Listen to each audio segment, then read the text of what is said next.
dio duro esta vez. Nos dio duro.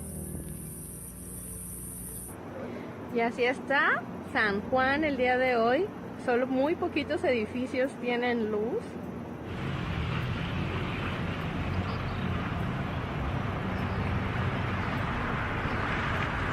Es la escuela, no sé cómo se llama, pero ciertamente colapsó, miren.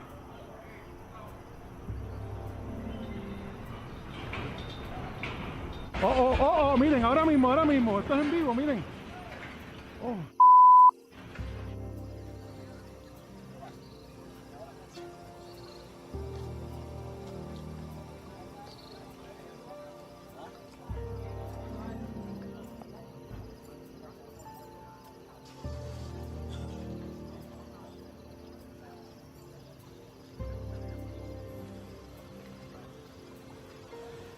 Aquí hay un problema más psicológico de la gente no quiere regresar a sus casas, la gente tiene mucho temor de que sus techos caigan, de que de noche vuelva a temblar fuerte como nos pasó el pasado 7.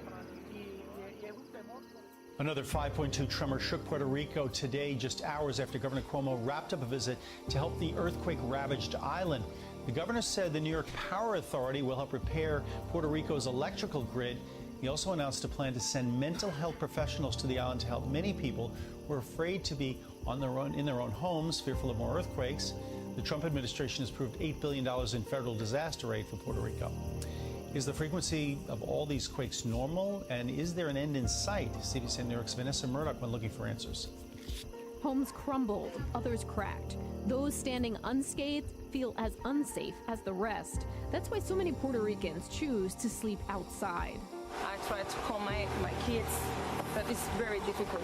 Understandable. Since the end of December, the southwest corner of the island has been rattled by 2,272 earthquakes.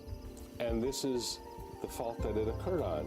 There was not much of a hint prior to this that anything like this would happen.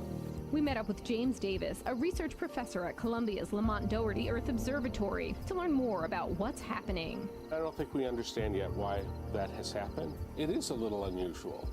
Davis says it's not so much about the number of quakes, it's the strength of them. Here we're having moderate to large size earthquakes fairly frequently. It's near where people live, and that's unusual. I'd say it's uncommon for that kind of sequence to occur.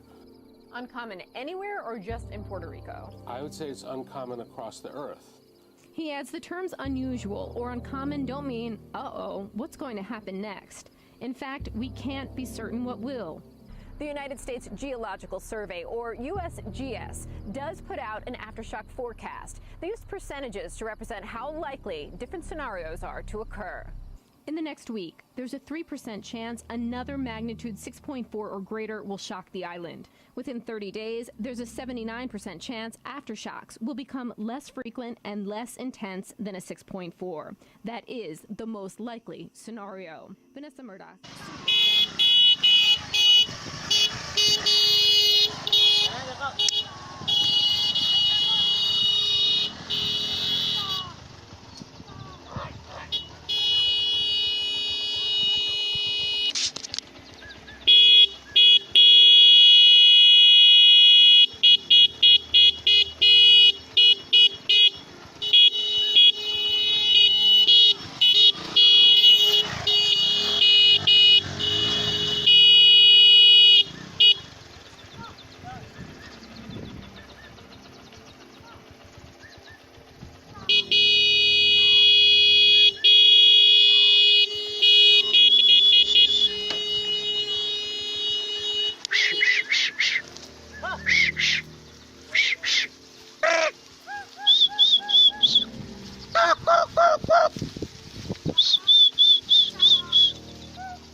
The worst locust plague in a quarter of a century is spreading across East Africa, threatening food security in some of the world's most vulnerable countries.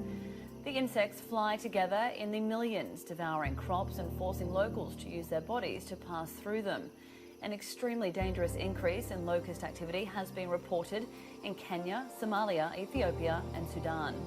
One swarm measured 60 kilometres long and 40 kilometres wide.